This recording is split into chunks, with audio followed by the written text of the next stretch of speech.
విజయవాడ లాంటి కార్పొరేషన్లో కూడా 49 స్థానాలు మనం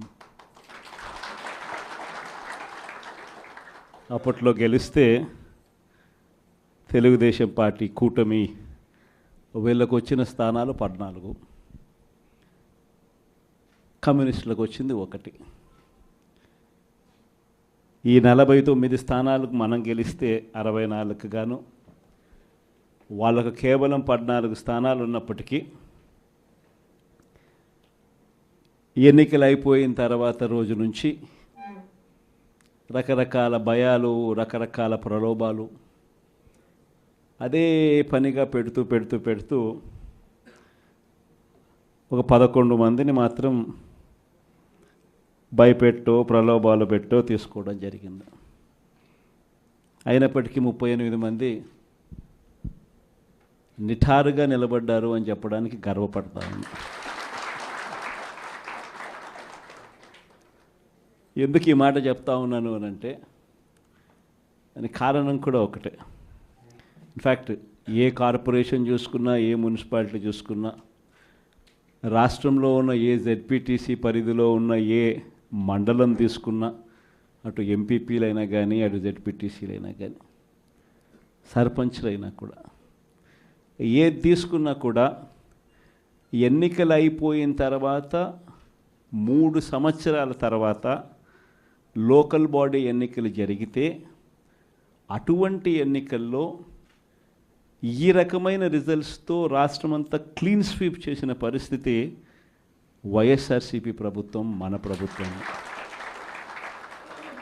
అంటే ప్రజల్లో ఏ రోజైనా కూడా తలెత్తుకొని పోగలిగాం.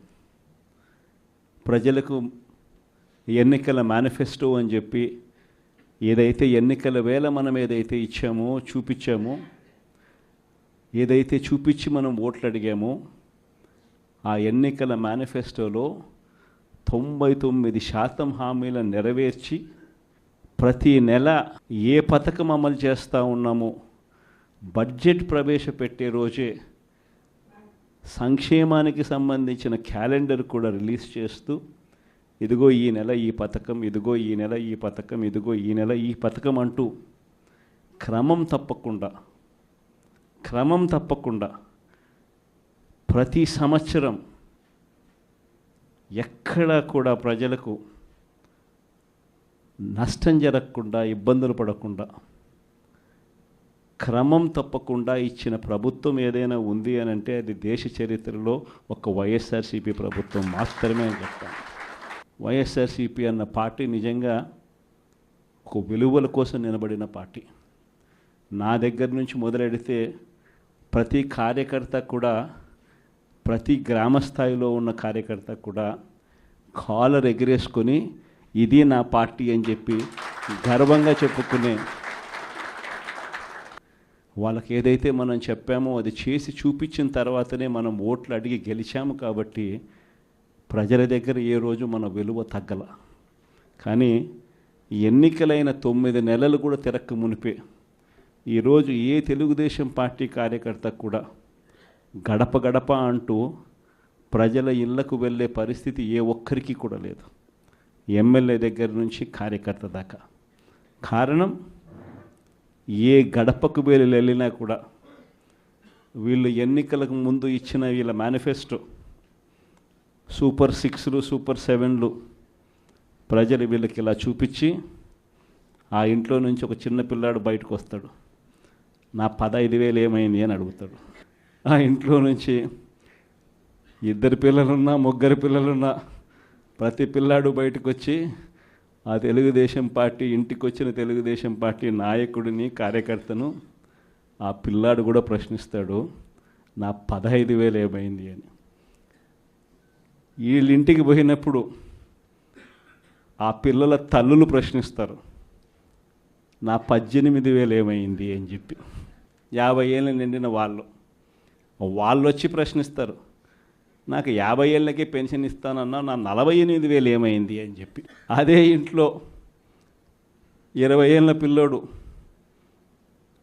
ఆ పిల్లాడు వచ్చి ప్రశ్నిస్తాడు, నాకు నెల 3,000 ఇస్తానన్నా 36,000 ఏమైంది, నా 36,000 ఏమైంది అని.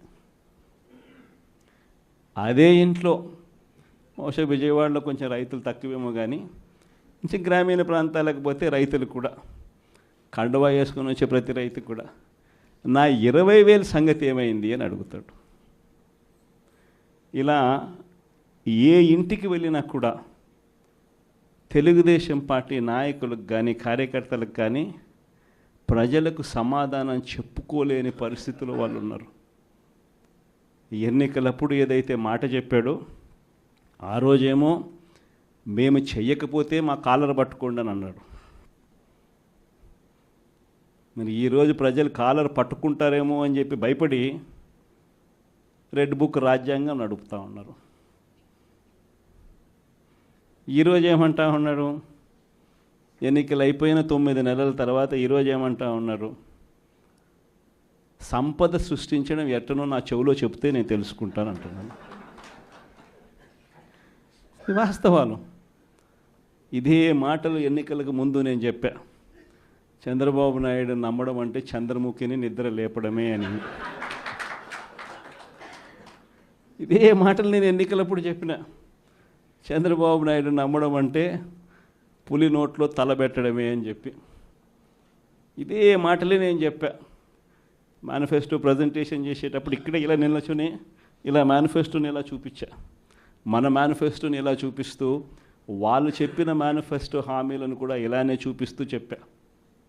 ఇది సాధ్యమయ్యేటివి కాదయ్యా చంద్రబాబు నాయుడు చెప్పేటివి.